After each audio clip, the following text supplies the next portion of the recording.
भाइयों बहनों नमस्कार। All India anganwadi news channel में आपका स्वागत है। चैनल से जुड़ने के लिए नीचे दिख रहे रेड कलर के सब्सक्राइब बटन पर आपको सबसे पहले क्लिक करना है। फिर साइड में एक नोटिफिकेशन बेल यानी घंटी बनके आएगी, उस पर जब आप दबाएंगे तो 3 घंटी आपको दिखेंगी, जिनमें सबसे ऊपर आल वाली घंटी आप लोगों को दबा लेनी है। भाइयों बहनों नमस्कार। All India anganwadi news channel की आज सुबह की सच्ची खबरों में आप सबका स्वागत है। जल्दी से एक बार वीडियो को लाइक कर दीजिए और फिर पूरा वीडियो ध्यानपूर्वक देखिए। सबसे पहले आपको एक खबर दे रहे हैं। खबर जो आपकी दिख रही है, आदेश तो काफी पुराना है, लेकिन आप सबको जानकारी हो, आप अवगत हो, इसलिए आपको यह आदेश आज हम दिखा रहे हैं। यह अखिल भारतीय महिला कांग्रेस की तरफ से 9 मार्च 2011 में जारी किया गया था और डॉक्टर प्रभा ठाकुर जो सांसद थी उन दिनों, उन्होंने यह लेटर बहन सायमा जमीर जी को भेजा था। और इस आदेश में क्या बोला गया था आइए एक बार बताते हैं। इसमें कहा गया था कि आपके द्वारा की गई आंगनबाड़ी कार्यकर्ती और सहायिकाओं के मानदेय को बढ़ाने की मांग मैंने कांग्रेस अध्यक्ष श्रीमती सोनिया गांधी जी व वित्त मंत्री के समक्ष प्रस्तुत की थी। श्रीमती सोनिया गांधी जी सदैव महिलाओं के हितों को प्राथमिकता देती हैं, अतः उन्होंने यह मांग स्वीकार की और वित्त मंत्री जी ने आपकी मांग को 2011-12 बजट में स्वीकार कर लिया है। आंगनबाड़ी की कार्यकर्तियों का जो मानदेय है वो रुपए 1500 से बढ़ा करके रुपए 3000 एवं सहायिकाओं का जो मानदेय है 750 रुपए उससे बढ़ा करके रुपए 1500 कर दिया गया है, जो कि प्रधानमंत्री जी एवं माननीय श्रीमती सोनिया गांधी जी की महिलाओं एवं कमजोरों के प्रति हमदर्दी का परिचायक है। नीचे लिखा है महिला कांग्रेस सोनिया जी द्वारा इस मांग को स्वीकार करने के लिए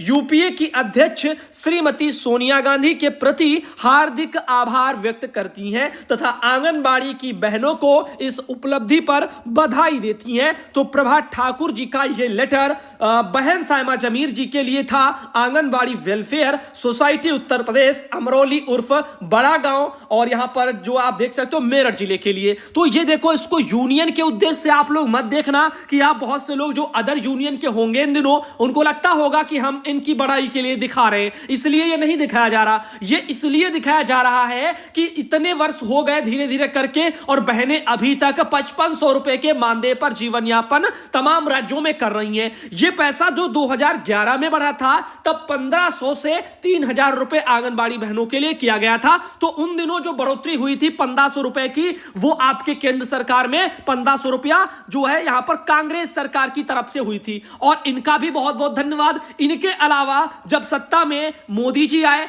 तो माननीय मोदी जी ने भी 1500 रुपया ही जो है आंगनबाड़ी बहनों का बढ़ाया था 18-19 के टाइम पर। 18 में क्या बोल सकते हो। तो अब आप लोग सोचिएगा, ये 1500 की दो बढ़ोतरियां, एक तो कांग्रेस सरकार की और दूसरी माननीय मोदी जी की यानी नरेंद्र मोदी जी की जो मौजूदा प्रधानमंत्री जी हैं। तो दोनों लोगों को बहुत बहुत धन्यवाद दिल से कि उन्होंने कम से कम अपने अपने जो है इन दिनों पर इतना इतना दिया। लेकिन कांग्रेस सरकार तो ज्यादातर सत्ता में रही है, तो उनको तो मौका आंगनबाड़ी बहनों का मानदेय बढ़ाने के लिए ज्यादा मिला, लेकिन केंद्र में बैठ करके जो है उस सरकार ने उतना तो नहीं दिया। लेकिन मोदी जी ने अभी सत्ता में जो पूर्ण रूप से आए हैं जो इस तरह से, तो उन्होंने खैर दिया। लेकिन अब हमारे यूनियनों को भी इसके बारे में सोचना चाहिए और मांगों को लेकर के अपने प्रयास जारी रखने चाहिए। जहां जहां चुनाव होते हैं राजनीतिक पार्टियों से मुलाकात करें और अपनी बातों को घोषणा पत्र में भी रखवाएं। इधर बात करते हैं, इस जो है खबर का कोई भी उद्देश्य यूं नहीं है कि हम किसी एक यूनियन को बढ़ावा दे रहे हैं, एक को छोटा दिखा रहे हैं, ऐसा कुछ नहीं है। यह लेटर फेसबुक से मिला और जानकारी के उद्देश्य से सिर्फ दिखाया गया है। बाकी यही कहना चाहेंगे, सबका अपना प्रयास रहता है, हर कोई यूनियन अपने अपने स्तर से प्रयास करते हैं और आगे भी भविष्य में करते रहिए। यह मत सोचिए कोई किसी से कम है, आप करते रहें, बस यूं ही जो है आंगनबाड़ी बहनों का किसी न किसी तरीके से जो है भला तो हो ही जाएगा। इधर बताना चाहेंगे क्योंकि वेतन की समस्या बहुत बड़ी है। आप देख सकते हो वेतन न मिलने से नर्स ने एक जो है फांसी लगा करके अभी जान दे दी, और ये जो नर्स है ये है गोरखपुर जिले की। तो अभी आपको आपको बताना चाहेंगे, यहां पर आप देख सकते हो घटना के विरोध में साथी जो कर्मिक थी नर्स बहनें वहां की, तो वो सब जिला अस्पताल में हड़ताल पर बैठ गई थी। सिटी मजिस्ट्रेट आए थे, बहनों को समझाया, तब जाकर के बाकी सहयोगी बहनें वापस गई हैं। तो बेटे के रोने पर पता लगा कि जो है उनके वहां पर उनकी जो है जो उनकी माता जी हैं जो है वो उन्होंने अपना खुदकुशी कर लिया, यानी सुसाइड कर लिया। तो इधर बताना चाहेंगे 7 महीने से मानदेय नहीं मिला है। अब आप समझ सकते हो कि ये वेतन और मानदेय की समस्या कितनी जो है गंभीर है, वो भी छोटे कर्मचारियों के लिए। और छोटे कर्मचारियों के लिए स्टाफ नर्स वाली ये सब भी आ जाती हैं, और इसके अलावा आंगनबाड़ी वर्कर हैं, आशा है, बहुत सी इस तरह से जो है लोग आ जाते हैं छोटे कर्मचारी। तो अब यहां पर विभाग और सरकार ये डिसाइड करे, जो जहां जहां मौजूदा समय में सत्ता में बैठे हैं, कि अगर आपके वहां लापरवाहियां ऐसी बरती जाती हैं तो इसका खामियाजा किसी के लिए थोड़ा बुरा भी हो जाता है। गोरखपुर में आपको बता दें, जिला अस्पताल में तैनात महिला संविदा कर्मी नर्स ने वेतन न मिलने पर यह काम किया है। और यहां पर बताया जा रहा है कि 2 दिन पहले जिलाधिकारी से उन्होंने गुहार भी लगाई थी। साथ ही मौत की जो खबर मिलने से ही संविदा कर्मचारियों ने महिला अस्पताल का कामकाज भी ठप कर दिया। तो आप यहां पर देख सकते हो, पुलिस को यहां पर बोला, जिलाधिकारी को दिया भी गया था सूचना, लेकिन फिर भी कुछ नहीं हुआ।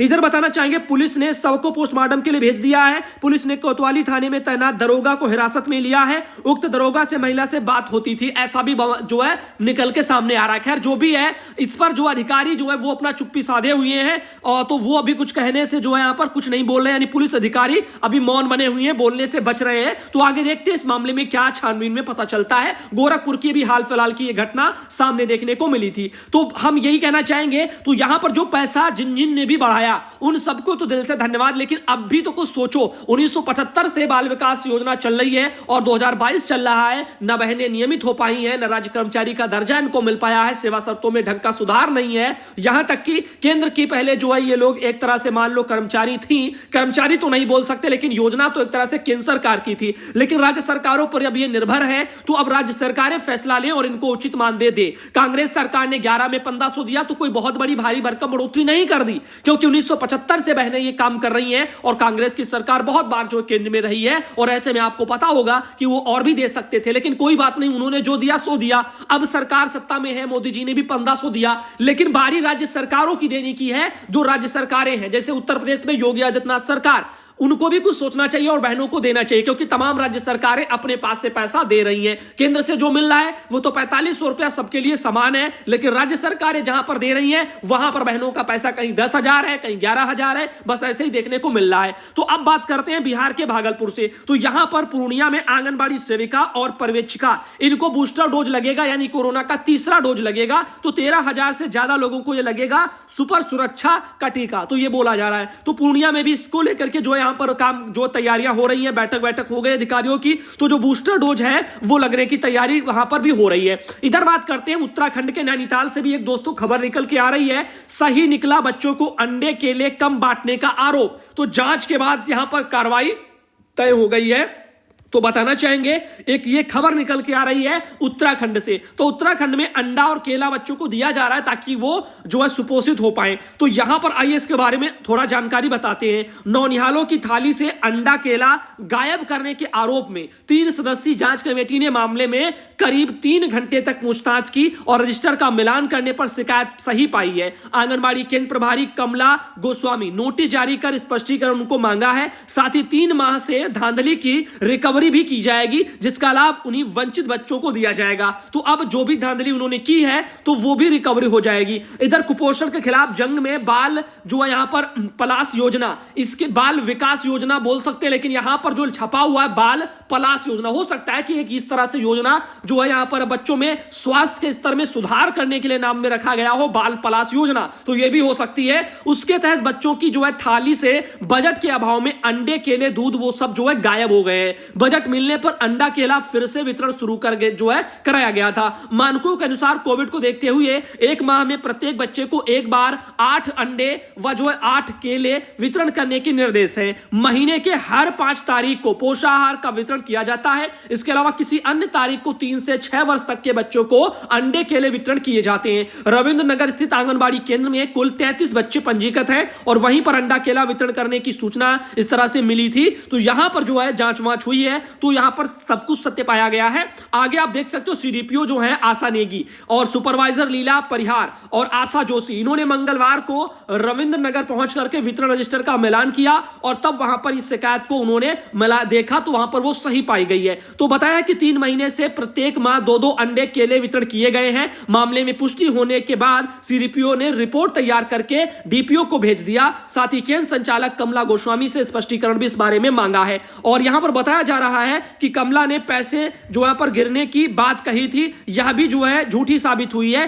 स्पष्टीकरण के बाद विभागीय कार्रवाई की जाएगी। साथ ही 3 माह वितरण में गड़बड़ी की रिकवरी भी होगी। तो ये चीजें यहां पर आ रही हैं। आगे देख सकते हो यहां पर बोला जा रहा है कि प्रत्येक महीने 8 अंडा और 8 केला वितरण के लिए दिया जाता है। आप सबको इसके बारे में पता होना चाहिए। इनके अलावा ये जो है उत्तराखंड में व्यवस्था चल रही है, अदर स्टेट में नहीं चल रही है, तो अपने वहां इस चीज को रिलेट मत कर लेना। ये उत्तराखंड राज्य के लिए है।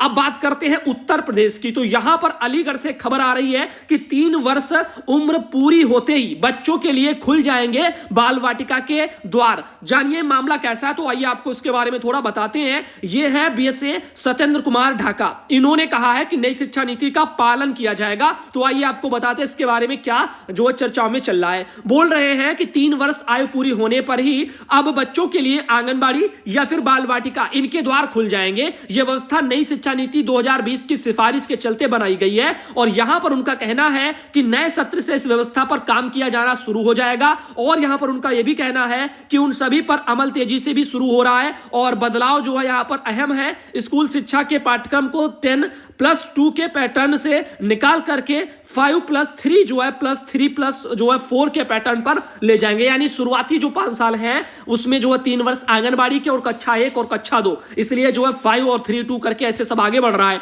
इधर बताना चाहेंगे तो यही चीजें, ये सो आप लोगों को ये सब सारी चीजें पहले बता दी गई हैं। सकारात्मक कदम क्या है, इस पर क्या छपा है, इनका कहना है कि क्रियान्वयन के संबंध में शासन से जो भी निर्देश प्राप्त होंगे उनका कड़ाई से तत्परता से पालन किया जाएगा और इनका कहना है काफी हितकर साबित होगी नई शिक्षा नीति। इसमें बचपन से ही कुछ करके सीखने की प्रवृत्ति विद्यार्थी में जागृत होगी। साथ ही छोटी उम्र से ही रोजगार परक शिक्षा की व्यवस्था भी सकारात्मक कदम है। तो ये सब सारी चीजें इसमें बताई जा रही हैं। खैर एक और खबर चर्चाओं में चल रही है, केंद्र पर बवाल हुआ है, टीकाकरण यहां पर बंद हो गया है। रायबरेली से एक जो है खबर निकल के आई, प्रदर्शन देखने को मिला है। बुधवार को डलमऊ सीएससी में प्रदर्शन करती महिला कर्मचारी। दरअसल मामला यहां पर जो है अपने आत्मसम्मान का है। आपको बता दें कि शासन के निर्देश पर स्वास्थ्य विभाग की तरफ से गांव गांव चलाए जा रहे टीकाकरण अभियान को लेकर के जानकारी आ रही है कि यहां पर टीकाकरण के कार्य में कुछ लोग जो है शरारती तत्व जो है वो बाधा बन रहे हैं और एक गांव में चल रहे टीकाकरण केंद्र पर गांव के कुछ शरारती तत्व पहुंच गए और टीकाकरण के कार्य में लगी महिला स्वास्थ्य कर्मी और आंगनबाड़ी कर्मी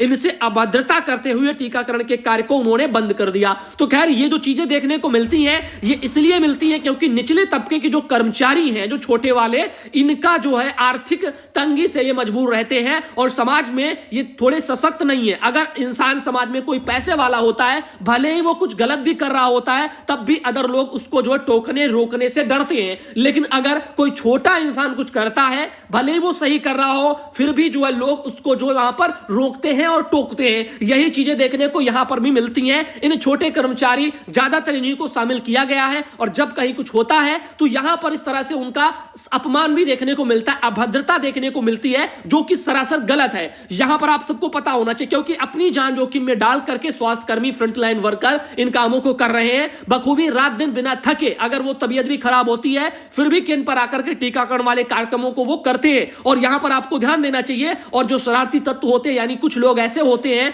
अराजक टाइप के, जो हमारे समाज में जो इन चीजों को समझते नहीं है और फिर भी जो है उन लोगों को परेशान करते हैं। तो ये चीजें गलत है। हमारा सरकार से यही कहना है कि यहां पर सेवा नियमावलियों में थोड़ा सुधार हो और इनकी आर्थिक स्थिति पर भी फोकस किया जाए। अगर ये समाज में थोड़े सशक्त होंगे आपके कर्मचारी, तो फिर बाकी तबके के लोग जो है थोड़ा सोचेंगे इनके खिलाफ कुछ ना कुछ करने के लिए। क्योंकि हर कोई जानता है नेता कितना जो है झूठ पर झूठ बोलता है, कितना गलत करता है, कितने घोटाले करता है, और नेता के खिलाफ एक शब्द भी बोलने से आम जनता कितना डरती है, ये तो किसी से छुपा नहीं है। आगे बात करना चाहेंगे, इधर देख सकते हो रानी बहन आती है गाजीपुर से और यहां पर उन्होंने अपने वहां से एक ये फोटो भेजी है। और इनके अलावा ये आती है निशा खातून जालौन से, और ये आती है सिलवंती देवी देवरिया से, और इनके अलावा आती है सुधा सिद्धार्थ नगर से, और लास्ट में ये आती है निशा खातून जालौन से। तो आज जो है सुबह का वीडियो यहीं तक रखते हैं। अब शाम के वीडियो में भाइयों